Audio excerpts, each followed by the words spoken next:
নমস্কাৰ, মই স্পন্দন। আজি মই আন এটা বিষয় লৈ পেলাই আপোনালোকৰ লগত কথা পাতিবলৈ আহিছোঁ, যোনটো বহুত কমন হয়। প্ৰায়বোৰ বিজনেছমেনে বা প্ৰায়বোৰ আমাৰ ক্লায়েণ্টেও এই প্ৰশ্নটো সুধি থাকে। গতিকে এই প্ৰশ্নটো লৈ পেলাই মই আপোনালোকৰ লগত কথা পাতিব আহিছোঁ। প্ৰশ্নটো হৈছে যে আপোনাৰ এটা ৱেবছাইট আছে, আপুনি এটা ৱেবছাইট বনালে, ৱেবছাইটটো খুব ধুনীয়া হৈছে, দেখাটো ধুনীয়া লাগিছে, বা ৱেবছাইটটো আপুনি ৰিনিউ কৰি আছে, 2-3 বছৰ হৈ গ'ল। কিন্তু অসুবিধাটো এইটো যে সেই ৱেবছাইটটোৰ পৰা আপুনি কোনো ধৰণৰ কনভাৰ্জন বা তাতে যোনটো পইচা আপুনি ইনভেষ্ট কৰিছে, তাৰ পৰা আপুনি কোনো ধৰণৰ প্ৰফিট পাবলৈ কাৰণে সক্ষম হোৱা নাই। আপুনি কোনো ধৰণৰ ৰিটাৰ্ণ অন ইনভেষ্টমেণ্ট পাবলৈ কাৰণে সক্ষম হোৱা নাই। ৱেবছাইটটো ধুনীয়া, তাতে মানুহ অহা নাই, তাৰ পৰা মানুহে আপোনাক ফোন কৰা নাই, তাৰ পৰা আপুনি কনভাৰ্জন পোৱা নাই। এই গোটেই সকলোবোৰ প্ৰব্লেমনো কিয় হয়, এই প্ৰব্লেমবোৰ কেনেকৈ ছল্ভ কৰিব পাৰি, তাৰ ওপৰত আজি আমি কথা পাতিবলৈ আহিছোঁ। ইয়াতে মই আপোনালোকক 6টা এনেকুৱা ধৰণৰ পইণ্ট ক'ম, যোনটো পইণ্টৰ জৰিয়তে আপুনি নিজৰ ৱেবছাইটটো যদি সেনেধৰণৰ এটা অৱস্থাত আছে, তেতিয়াহ'লে কেনেকৈ সেই ৱেবছাইটটো আগবঢ়াই পেলাই আপোনালোকে তাক অনলাইন চেল কৰাৰ কাৰণে বা আপোনাৰ প্ৰডাক্টটো অনলাইনত প্ৰমোট কৰাৰ কাৰণে বা ছাৰ্ভিচটো অনলাইনত প্ৰমোট কৰাৰ কাৰণে কেনেকৈ এইটো ব্যৱহাৰ কৰিব পাৰে আমি চাওঁ আহক। ধৰি ল'লোঁ আপুনি এটা ৱেবছাইট বনালে বা অনলাইনত এটা প্ৰেজেঞ্চ বনালে। প্ৰথমতে প্ৰেজেঞ্চটো বনোৱাৰ লগে লগে আপোনাৰ মেইন মটিভটো কি হয়? যে আমি লিড পাব লাগে বা আমি নতুন অৰ্ডাৰ পাব লাগে বা আমি নতুন কাষ্টমাৰে আমাক ফোন কৰিব লাগে। সেইটো হৈছে চ'ল পাৰপাছ অফ আমাৰ অনলাইন প্ৰেজেঞ্চৰ। এতিয়া এই যে অনলাইন প্ৰেজেঞ্চটোৰ পৰা আমি লিড নাপাওঁ, তেতিয়া কি কৰিব লাগে বা কি প্ৰব্লেম হ'ব পাৰে? তাৰ প্ৰথম প্ৰব্লেমটো যোনটো হ'ব পাৰে, সেইটো হৈছে যে আপোনাৰ ৱেবছাইটটো হয়তো লাহেকৈ অ'পেন হয়। লাহেকৈ লোড হয় মানে কেনেকুৱা ধৰণৰ? যে আপুনি ৱেবছাইট এটা বনাবলৈ দিলে, সেই ৱেবছাইটটো বনাবলৈ দিওঁতে হয়তো আপুনি ৱেবছাইটটো ধুনীয়া কৰিবৰ কাৰণে বহুত ডাঙৰ ডাঙৰ ফটো দিছে, ভাল কোৱালিটিৰ ফটো দিছে। সেই ফটোবোৰ হয়তো ভালকৈ অপ্টিমাইজ কৰা নাই, বা সেই ফটোবোৰ হয়তো ডাঙৰকৈ 3 MB 5 MB ফটোবোৰ হয়তো ৱেবছাইটটোত লগাই দিয়া গৈছে। তাৰ ফলত কি অসুবিধা হয় যে যেতিয়া এজন মানুহে সেই আপোনাৰ ৱেবছাইটটো চাব, সেই মানুহজনে প্ৰত্যেকখন ইমেজ ডাউনলোড কৰোঁতে আপোনাৰ অভাৰঅল ৱেবছাইটৰ ছাইজটো যথেষ্ট ডাঙৰ হৈ যায়। আৰু তাৰ ফলত কি হয়, ৱেবছাইটটো লোড হ'বৰ কাৰণে যথেষ্ট সময় লাগে আৰু মানুহে শ্ল' বুলি কয়। এই প্ৰথম প্ৰব্লেমটো হ'ব পাৰে যে যদিহে আপোনাৰ ৱেবছাইটটো শ্ল' হৈ আছে, তেতিয়াহ'লে আপুনি হয়তো ইমেজ বা ভিডিঅ' বেছিকৈ দিছে বা ডাঙৰ এমাউণ্টৰ ডাঙৰ ছাইজৰ ভিডিঅ' বা ইমেজ দিছে, যোনটো হয়তো আপুনি বেলেগ এটা অল্টাৰনেট অপশ্যন ইয়াৰ কাৰণে ভাবিব লাগিব। হয়তো আপুনি ইমেজখন কম্প্ৰেছ কৰিব লাগিব, হয়তো ভিডিঅ'টো আপুনি ইউটিউবত দিব লাগিব, বা আন সেই ধৰণৰ যোনবোৰ ষ্টেপছ আছে সেইবোৰ ফ'ল' কৰিব লাগিব। 2 নম্বৰ কথাটো, যদিহে আপোনাৰ যোনটো ৱেবছাইট আপুনি বনাইছে, সেই ৱেবছাইটটো যদি ইনএক্সপিৰিয়েঞ্চ মানুহে লিখিছে বা যোনে লিখিছে তেওঁ যদি টেকনিকেলি ইমান এক্সপাৰ্ট নহয়, তেতিয়াহ'লেও ইনএক্সপিৰিয়েঞ্চ কোডিঙৰ কাৰণে বা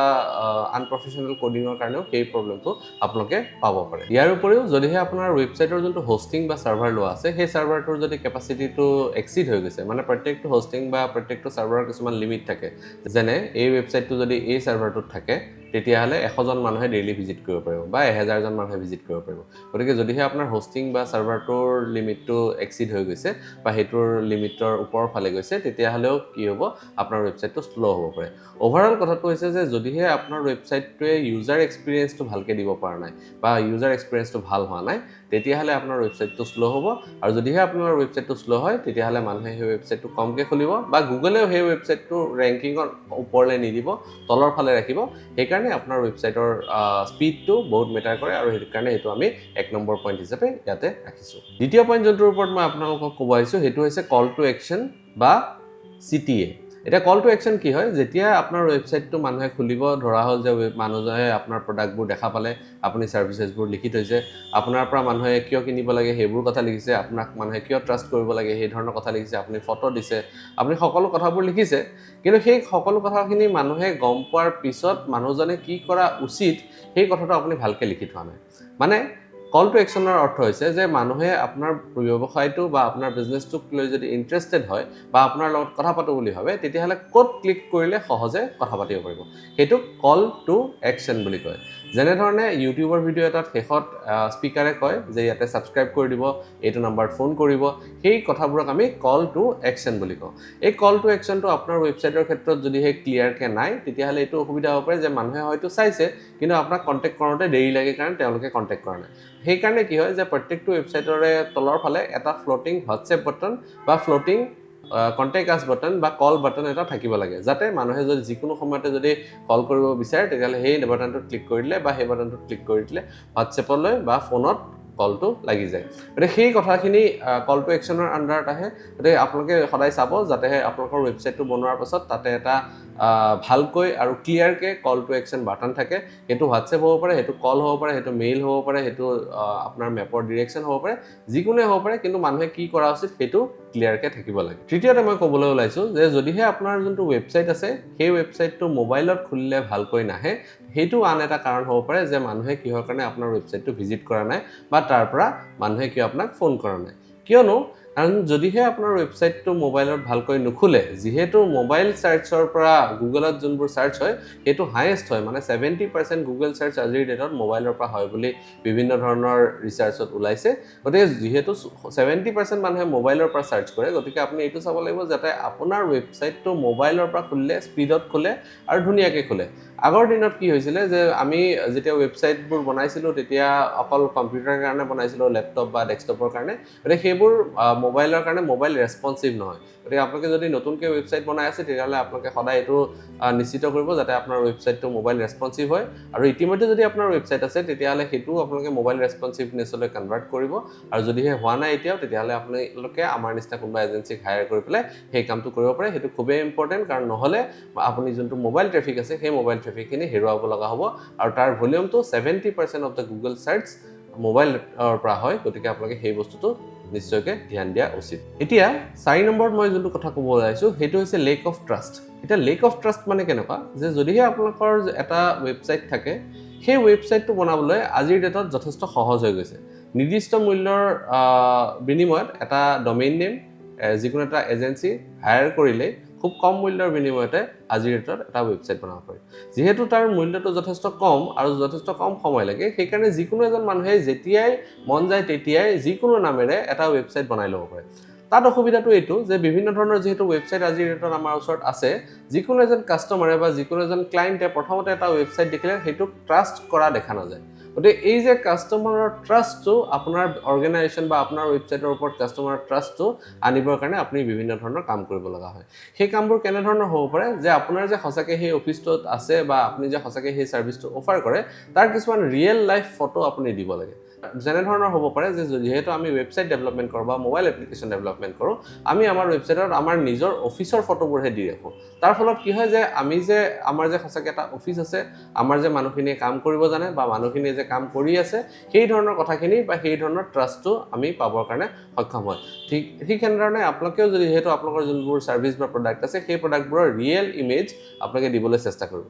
2 নম্বৰ কথাটো হ'ব পাৰে যে যদিহে আপোনালোকৰ কিবা এৱাৰ্ড পায় বা আপোনালোকৰ কিবা ৰিকগনিশ্যন আছে বা আপোনালোকে ক'ৰবাত পাব্লিক স্পিকিং কৰে বা আপোনালোকে সেই ধৰণৰ কিবা কথা আছে তেতিয়াহ'লে সেই গোটেই কথাবোৰ আপোনালোকে নিজৰ ৱেবছাইটত দিবৰ কাৰণে চেষ্টা কৰিব কিয়নো যিহেতু যদিহে আপোনালোকে হিউমেন ইণ্টাৰেকশ্যন দিব পাৰে বা মানুহৰ লগত কথা পতা বা পাব্লিকৰ লগত কথা পতা সেই ধৰণৰ কথা বতৰাবোৰ আপোনালোকে দিব পাৰে তেতিয়াহ'লেহে মানুহৰ ট্ৰাষ্টটো আপোনাৰ ব্ৰেণ্ডটো লৈ পেলাই বা আপোনাৰ ৱেবছাইটটো লৈ পেলাই মানুহৰ ট্ৰাষ্টটো বাঢ়িব আৰু সেই ট্ৰাষ্টটো বাঢ়িলেহে আপুনি তাৰ পৰা লিড পাবৰ কাৰণে সক্ষম হ'ব 3 নম্বৰতে আৰু এটা পইণ্ট কওঁ সেইটো হৈছে যদিহে আপুনি গুগল মাই বিজনেছ এতিয়ালৈকে ইউজ কৰা নাই তেতিয়াহ'লে গুগল মাই বিজনেছত ৰিভিউ ল'বৰ কাৰণে চেষ্টা কৰিব কাৰণ গুগল মাই বিজনেছৰ ৰিভিউটো মানুহে যিকোনো এটা বস্তু পাৰ্চেছ কৰাৰ আগতে যথেষ্ট পৰিমাণে তাৰ ওপৰত নিৰ্ভৰ কৰে বা সেইটোৰ যথেষ্ট পৰিমাণৰ মূল্য দিয়ে গতিকে আপোনালোকে যদিহে গুগল মাই বিজনেছ এতিয়ালৈকে ৰেজিষ্ট্ৰেশ্যন কৰা নাই আৰু তাতে ৰিভিউ লোৱা ষ্টাৰ্ট কৰা নাই সেইটো লওক আৰু সেইটো ল'লেহে আপোনাৰ ট্ৰাষ্টটো বিল্ড হ'ব গুগল মাই বিজনেছৰ ওপৰত মোৰ আন এটা ভিডিঅ' আছে যদিহে আপোনালোকে চাব বিচাৰে ওপৰৰ লিংকটোত ক্লিক কৰি পেলাই চাব পাৰে এতিয়া ইতিমধ্যে মই 4টা পইণ্ট আপোনালোকৰ লগত কথা পাতিলোঁ আন 2টা পইণ্ট যোনটো মই আলোচনা কৰিব ওলাইছোঁ সেই 2টা পইণ্ট অকণমান